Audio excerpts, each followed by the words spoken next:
Good afternoon. It is Sunday at 8 o'clock, and welcome to another episode of the DSP. I'm your host, as always, Josh. Tonight we have no announcements, so we're going to get right into this. Tonight's guest I have on, many of you will recognize him as the owner of the Breaking Free Skate Park out in Rochester. And you'll also might recognize him from his podcast that he does, the BFS Live, on the podcast, on Apple Podcasts and other, places probably that you can find it.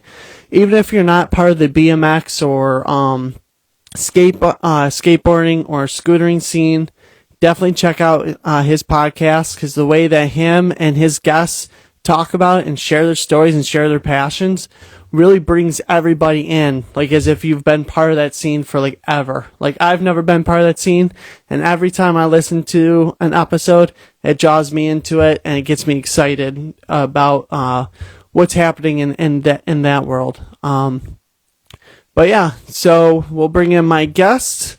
Let's see if he is available right now. He is currently not on right now. Uh-oh. Let's see here. Where are you, buddy?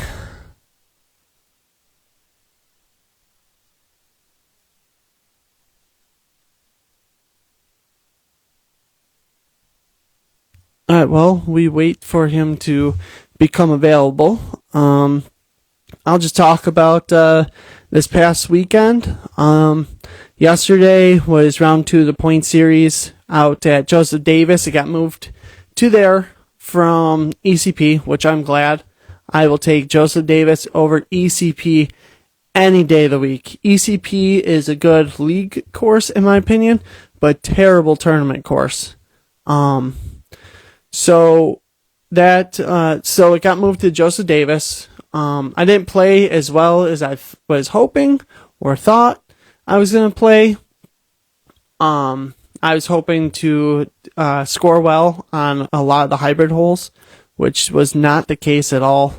I misplayed a couple of the holes, ended out in position a lot, and then I missed a lot of putts. Ran a lot of bird putts. So, I mean, the positive side was I had a lot of long putts, like 40 footers, to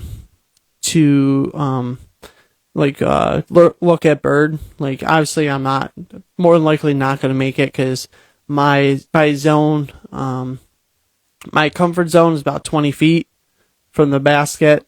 We're working on that, but it felt good to have those opportunities, but I couldn't capitalize them.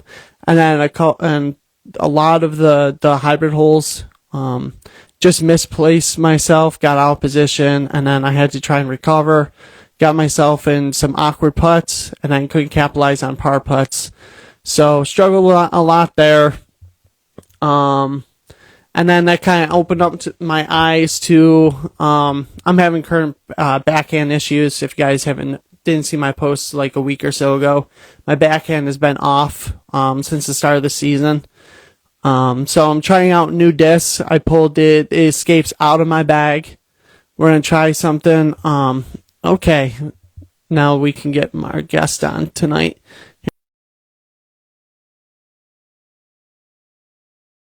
Escapes out of my bag because of backhand issues. So I sent the invite. So we'll wait for the guest to hop on. But yeah, I pulled the escapes out of my bag currently. Because they're not flying right. There he is, the man of the hour. What's going on, buddy? How you doing? You hear me all right? Yep, I hear you good. Great. So, introduce yourself.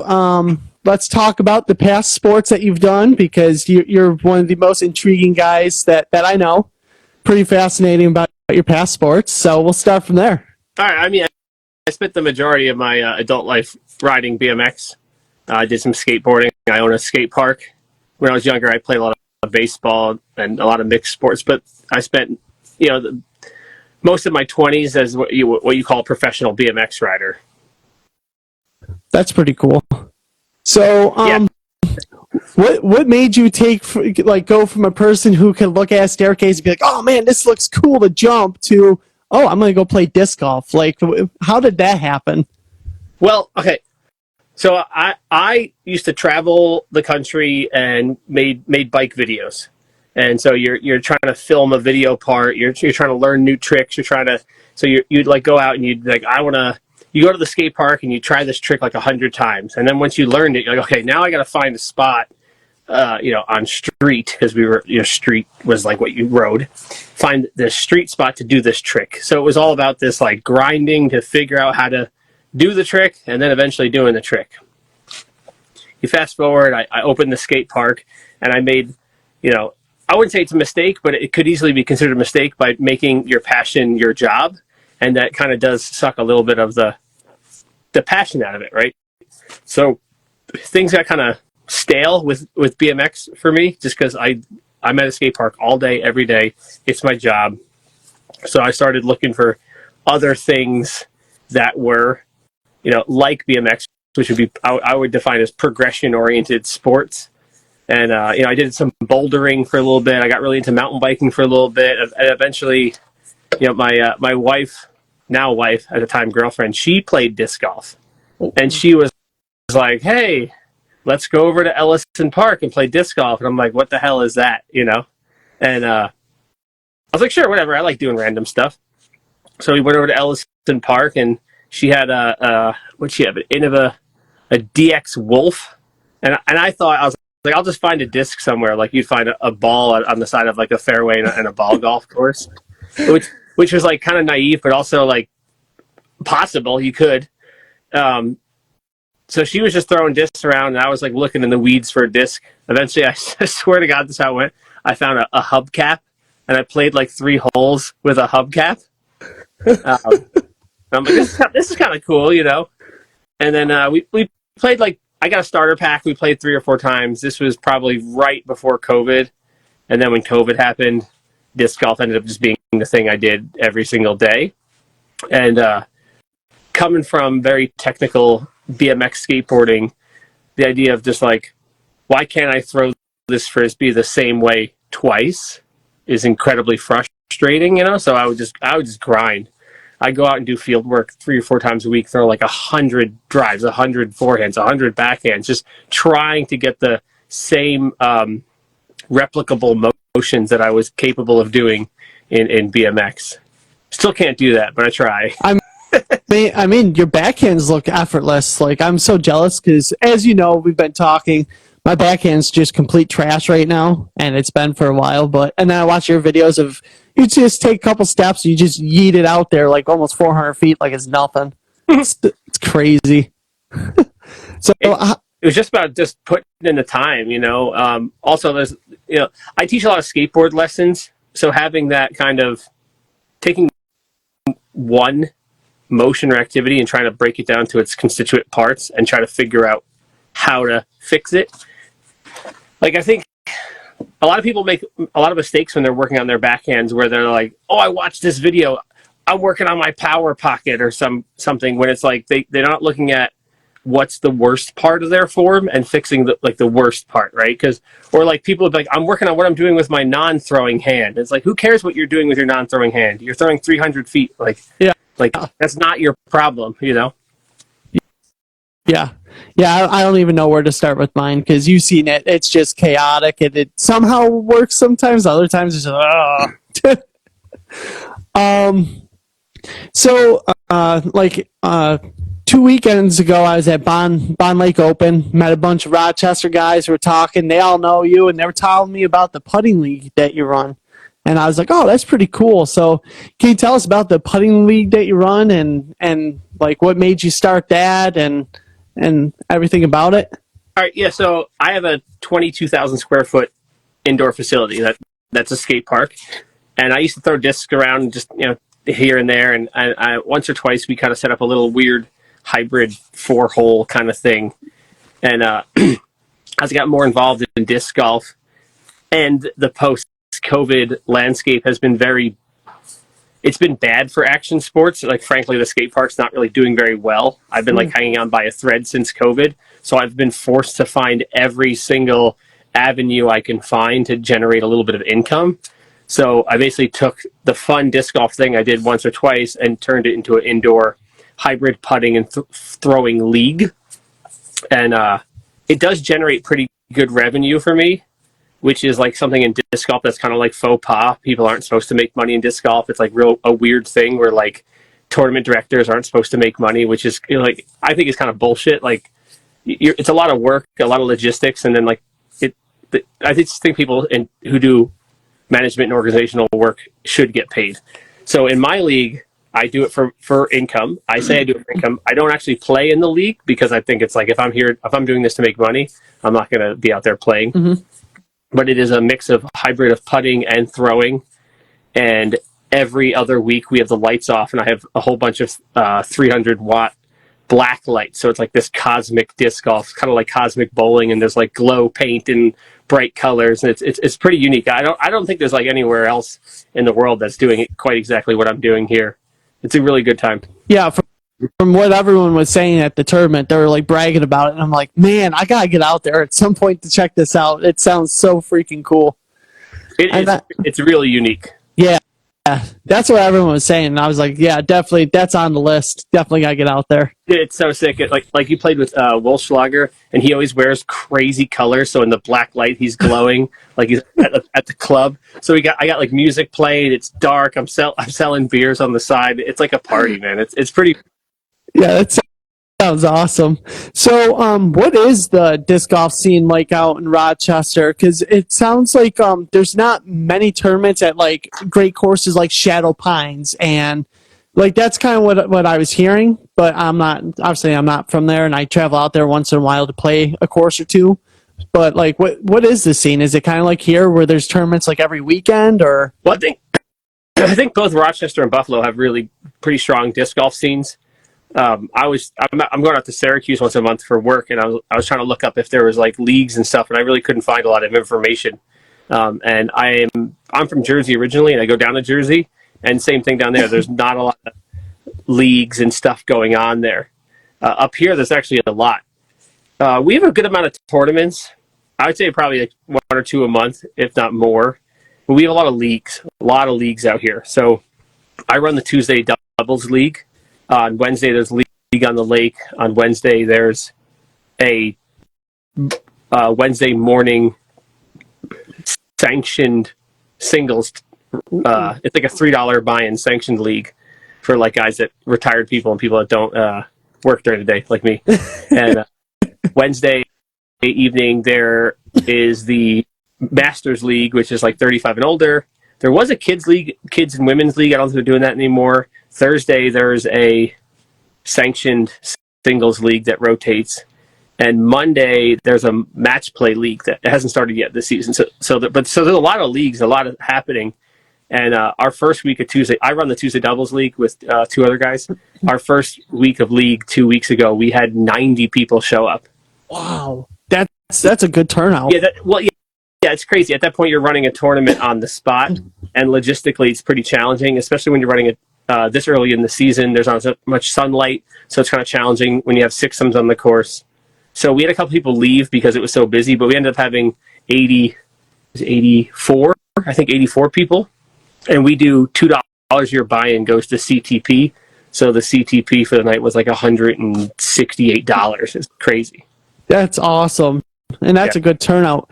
So, is it more challenging to TD like a league night or like a full blown tournament? I've never TD'd a tournament. I work weekends, so I don't really play a lot of tournaments. I don't get to play a lot of tournaments. I'm plugged in with the tournament scene.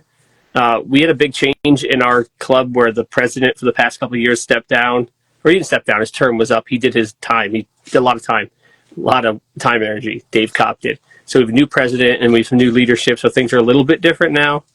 But yeah. Wait, what was the question? I asked if it was more challenging to kind of TD a league night or a full-blown tournament. All right, so my only experience with anything with tournament director is I was the volunteer coordinator for the AFDO when it was on the Silver Series event. And so that was just one facet of that. And obviously that's like about, as close to the biggest as it comes. So honestly, I don't really know. This year, I'm like co-TDing a benefit tournament for the skate park that they ran for me last year.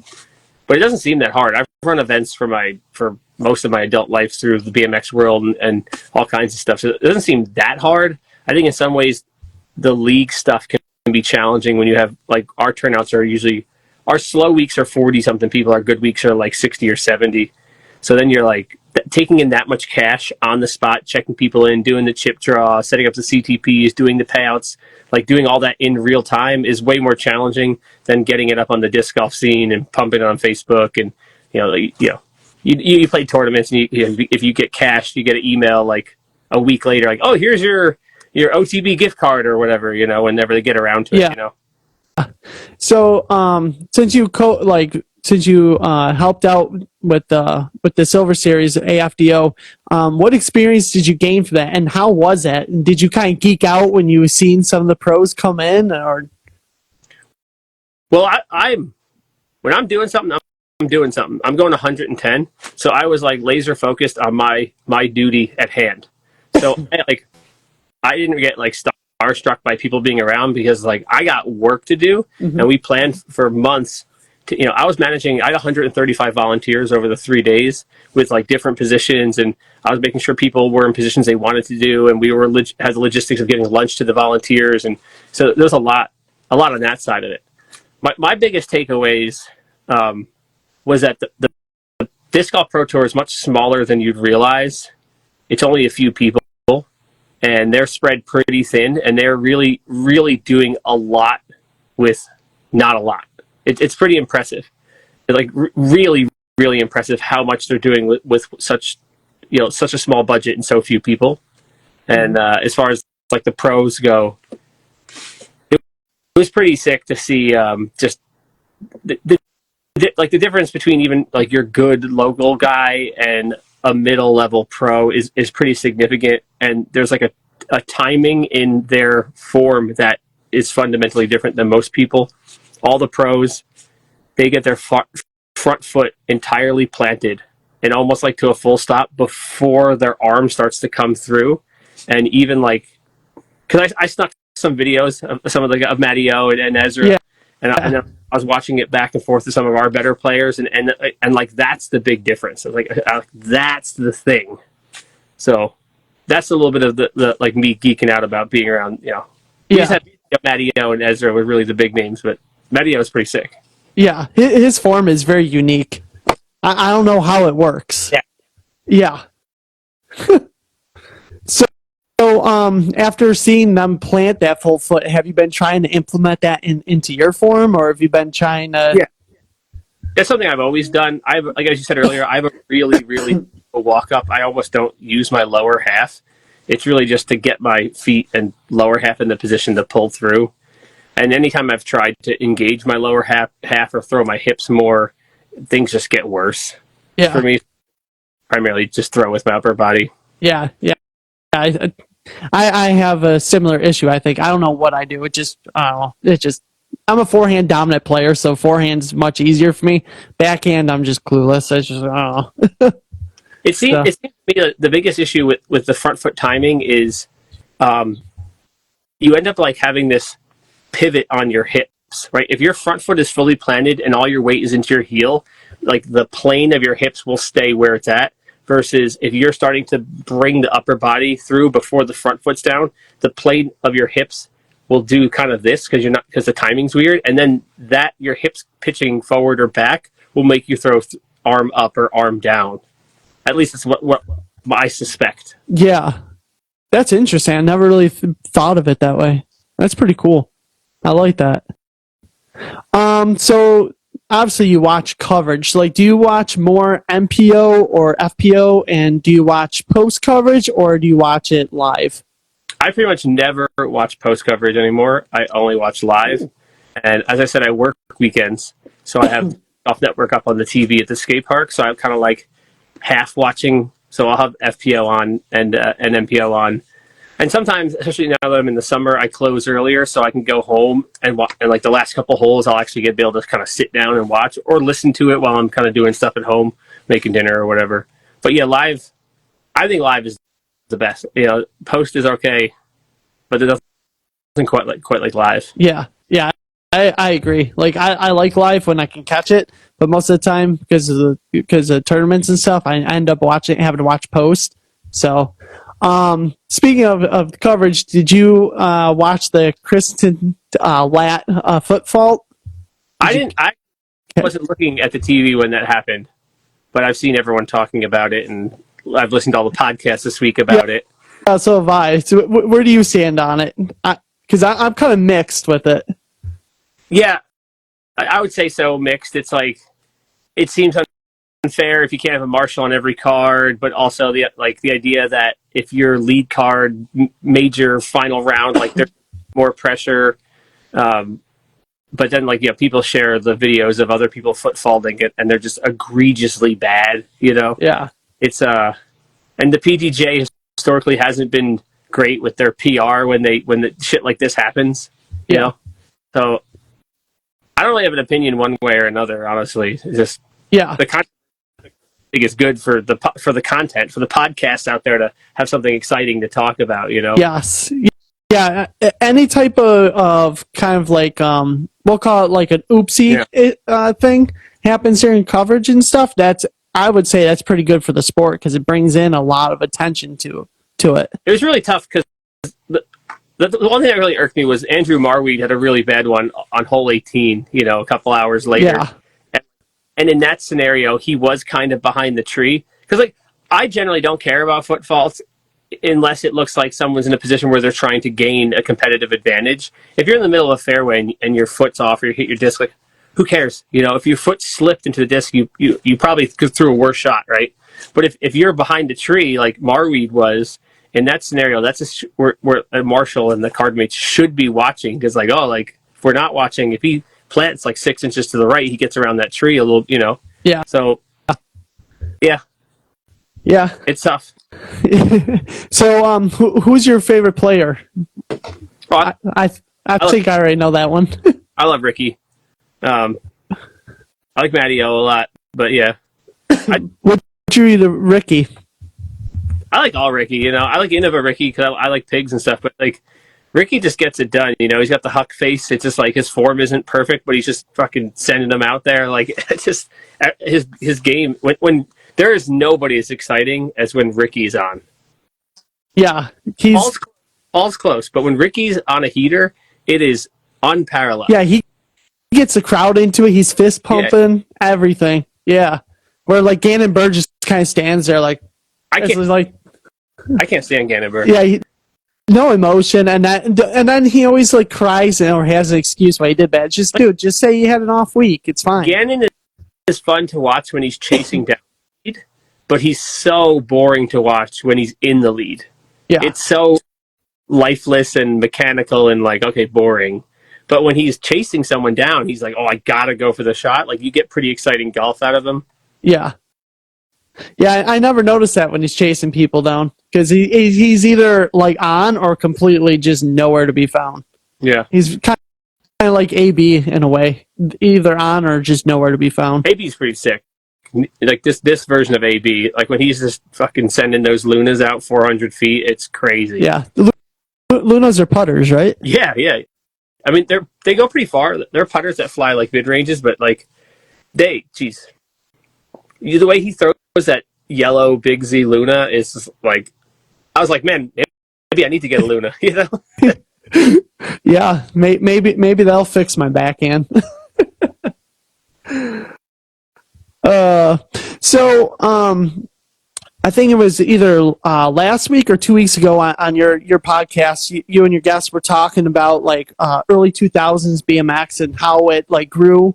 And you weren't expecting it to grow so much, where somebody was telling you, oh yeah, it's going to split, and it surprised you, but and it got really, really big.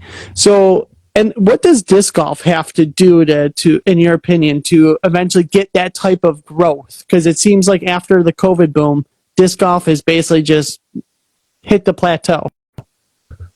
Well, everything the post-COVID landscape has been challenging for many sports. And I'm involved in a lot of worlds. I'm in the disc golf world and skateboarding, BMX. I'm in the mountain biking world. And everywhere across the board, people are having a lot of it's been very challenging to get people to engage, whether it's with events or on social media. I will say the disc golf world isn't quite the same, but the disc golf demographics are generally older people, which are like people are typically super engaged.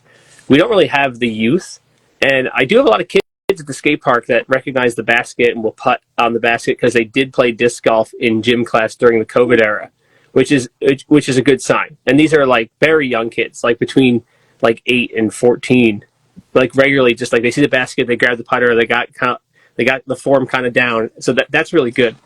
As far as the sports like really blowing up, a lot of times that stuff just seems like it's like almost luck to some degree. Like who knows, you know? Disc golf is an interesting sport. It's definitely not as like appealing as like skateboarding. Because skateboarding is very it's like romanticized in pop culture. BMX is always kind of in the background of skateboarding. You know, it's almost like if skateboarding grows in popularity, BMX is riding the coattails to where BMX doesn't seem like it would ever really, in and of itself, become a thing, diverging from skateboarding. And the same thing with all the other action sports. They're farther down the line. Like BMX is second in line, and then it's like probably then scootering and then inline skating. I always thought BMX was bigger than skateboarding because growing up, everybody was like doing BMX, and then eventually skateboards came along. Yeah, skateboarding is older. Skateboarding is bigger. The bigger companies, way more money. Like as far as my skate park goes, the majority of users have always been skateboards. It's always been around 40% of all users are skateboarders, and bikes have always been around 15%. So it's total minority. That's interesting. I would have always thought the other way. That's really cool. Yeah. How big is the scooter scene? Is it starting to grow too from your skate park, do you think? Or well, particular to Rochester's a really strong and really, really awesome scooter scene. But that's not the same everywhere else. Scootering is suffering from the same kind of issues that skateboarding and BMX is right now, where like there's not a lot of money. There aren't a lot of sponsored riders. Companies are going out of business. Things are just really, really like ridership has really dropped off. The kids and the cell phone use has been pretty detrimental to all sports, you know. So I imagine that's probably what disc golf is going to suffer a similar fate. You know, I think most sports it's going to be challenging for a lot of sports to grow if they cannot find a way to get the youth engaged and not like not the kids who are already doing sports. You have to try to get the kids who aren't doing sports somehow interested in these sports. Yeah. I don't know what that would be, whether it's like getting like somehow getting disc golf in Fortnite or something like there's things that can be done to get in front of the eyes of those kids. I don't know what those things are, but if we don't do that, we're just going to lose more kids to the cell phone world. Yeah. Really. And I mean, like what I've been noticing, it seems like colleges are giving out scholarships and stuff to get disc golfers to their college.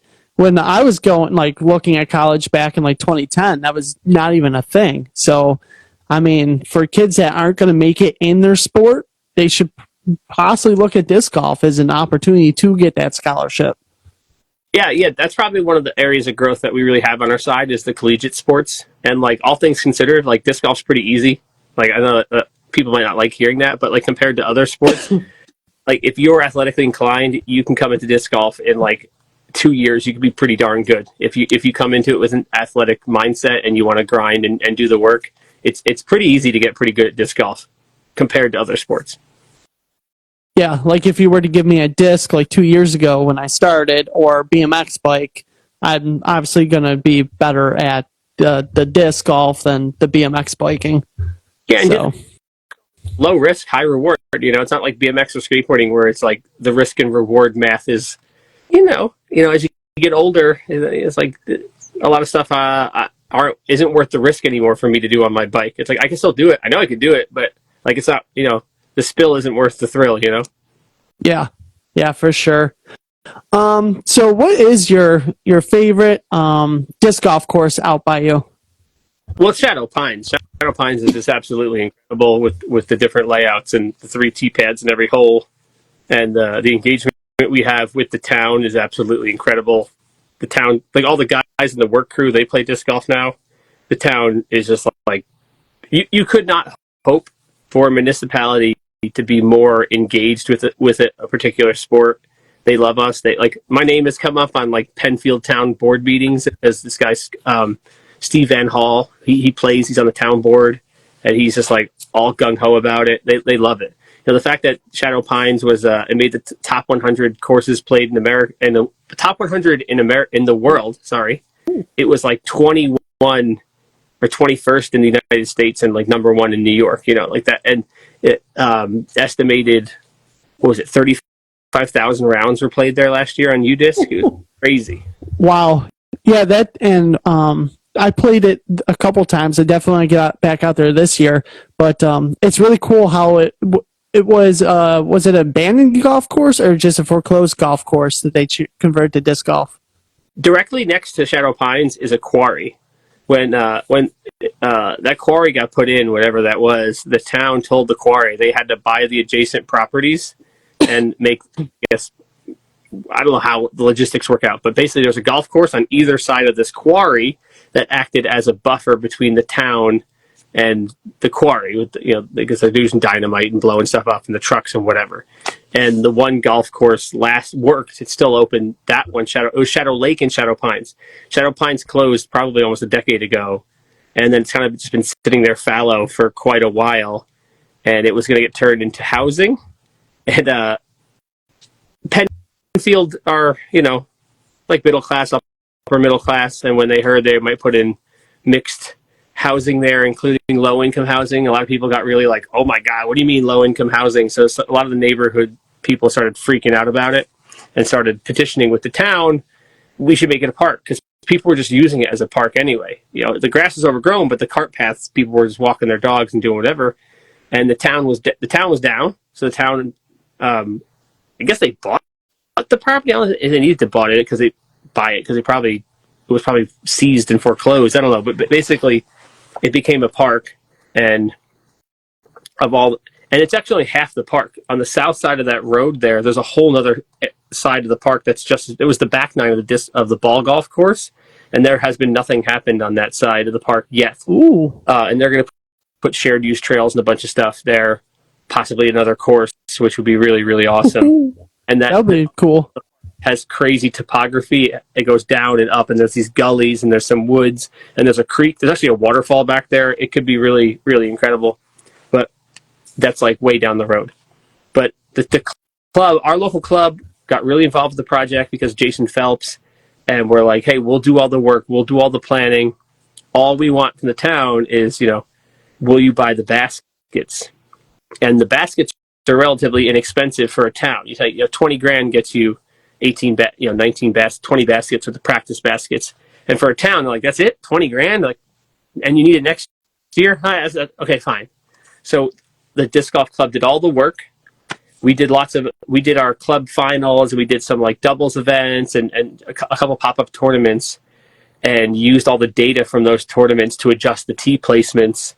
And lots of days where I was out there with Jason and other people testing different tee locations. So the amount of community input that went into designing that course was pretty tremendous. And the way it's supposed to play, and it's actually pretty accurate, red tees are supposed to be 850 for par, white tees are supposed to be 900 for par, and blue tees are supposed to be 950 for par. And they play pretty darn close to that. Yeah. Every time I've been out there, it's been amazing. I love it. Yeah. It's always a little breezy. It's never too windy, but just enough wind that you have to think about. There's tasteful OBs. The sand traps the town actually, they dumped their old road salt into this old sand traps, which is environmentally kind of not so great, but it's great because all our sand traps on the course are just going to stay sand now because nothing will grow in there. So all the sand traps play is hazard. So there's not a lot of courses around that have hazard and OB. Yeah, and it seems like you could definitely have some pretty cool safari layouts there too. Yeah, I made a safari layout there for our doubles finals last year that involved a couple temp holes and a couple safari holes, and it was like a huge hit. Like it was like everyone loved it. What was your favorite hole that you put together for that? Oh, there was a bunch of good ones, but we combined 12 and 13. 13 is the pond hole, and Yes. 12 is the one right before it, which is kind of like a low. You can go low tunnel up the middle or like big hyzer around it. But we played it as a par. We had it as a par 5 all the way down to over the pond. So it was like if you threw like a tremendous first shot, you could try to cover the pond in your second shot. So it was eagleable.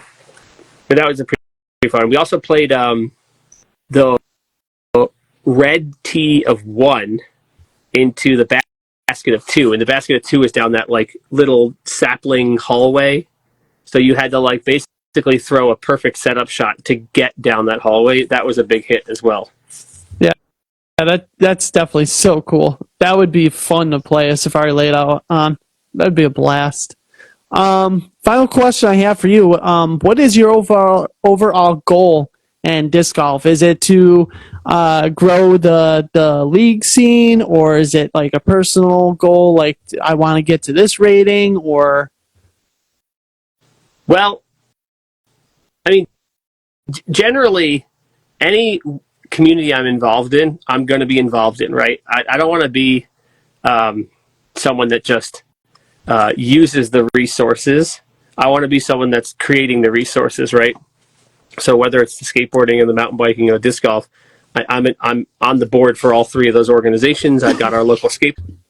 I'm on the board for Grok, our mountain bike group. Our season kickoff parties tomorrow. So I want to, I basically want to put my mouth where my money is. No, my money where my mouth is. Put my work where my energy is. I don't know what the word term is, but so I like disc golf, and I was like, yeah, I like Tuesday doubles. It's great. I'll help run it. They put out a thing. Hey, can someone help? Sure. And now 2 years later, I basically run the whole league. I do all the legwork in the wintertime. I plan out the whole rotation of courses, and plan out based on the sunset what courses we're playing, and when we when we do the chip draw. A lot of like logistics and planning. I like doing that stuff. So my goal is always to be involved in the communities in which I'm passionate about. Mm-hmm.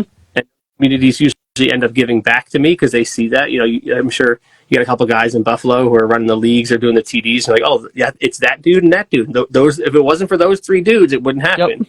And generally, whether it was in my days in BMX or in disc golf, it's like, if I think there's something cool, it'd be cool if someone did that. It's like, well, I'm going to be the guy to do that because I wish someone else would do it, so I'll do it. And then hopefully one day someone else does it, and then I can just enjoy it.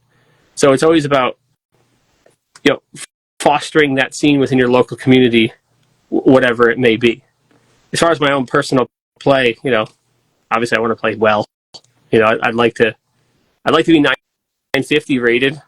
I just don't play a lot of tournaments. I think my play is like close to that. I don't play tournaments. So the one that you did play, and you sent me the scorecard, that was a pretty good rating. That was what, 956 or something? Yeah, it was 956 for the tournament and 980 on the second round, which is my best.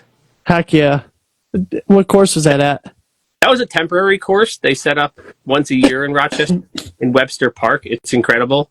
Last year, it sold out in 3 minutes. Oh, wow. Yeah, and then they ended up doing 5-sums to get more people in, and it played really slow. So this year, they did 2 days. They did a shorter tee Saturday for AM division, then a longer tee for advanced and pro divisions on Sunday, which worked out good because Sundays are easier for me to get off work. So I played that, and it was great. Nice. The one tournament I played this year, played it last year. Those are the last 3 tournaments I played was that tournament. Perfect. It's awesome. Yeah. It's a really, really sick course. That's pretty cool. Before I let you go, you got any questions for me? Oh, geez, I don't know. How's the podcast going? It's slowly going, I guess. I mean, I get more post views than people watching live, and it's kind of fun. So it's tough. I do a weekly podcast in this studio. It's a live show. It's 2 hours long, and it's anything you do, you just got to stick to it. You say, I'm going to do it. I'm going to do it for a year or whatever it is. You just got to keep grinding. It's just like I had a guy reach out to me today who's actually a really well-known guy in the BMX world who somehow got my phone number and texted me and wanted to come on the show. I was blown away, especially because him and I have had beef in the past over BMX drama. Like we at one point really did not like each other. So I was like, wow, that's kind of crazy. He's the team manager for one of the biggest bike companies in the world. And I was like, all right, that's pretty cool. So just keep grinding for sure. Just try to Nice. learn from your mistakes and fuck what the haters say. Because if you got haters, that means you're doing a good job. Yeah. So that's pretty cool. All right, cool. Well, if that's it, right? That's all you got. No, I mean, thank you for having me on. Hey, thanks My life for coming on. is super crazy. Like I post a video a day around the skate park, around a bike shop. I maintain a bike share company on the side. I do a weekly podcast. I'm spread super thin. My wife is always upset because I don't spend enough time with her. And I was once upon a time I was going to start a disc golf podcast, but I just don't. I just don't have the time. So Yeah. I appreciate having the opportunity to come on, and I would be fine. It'd be cool to come on again. Oh, heck yeah. I'll definitely have you on again. Cool. All right. I'll see you later. All right, take it easy, man. You too. Bye.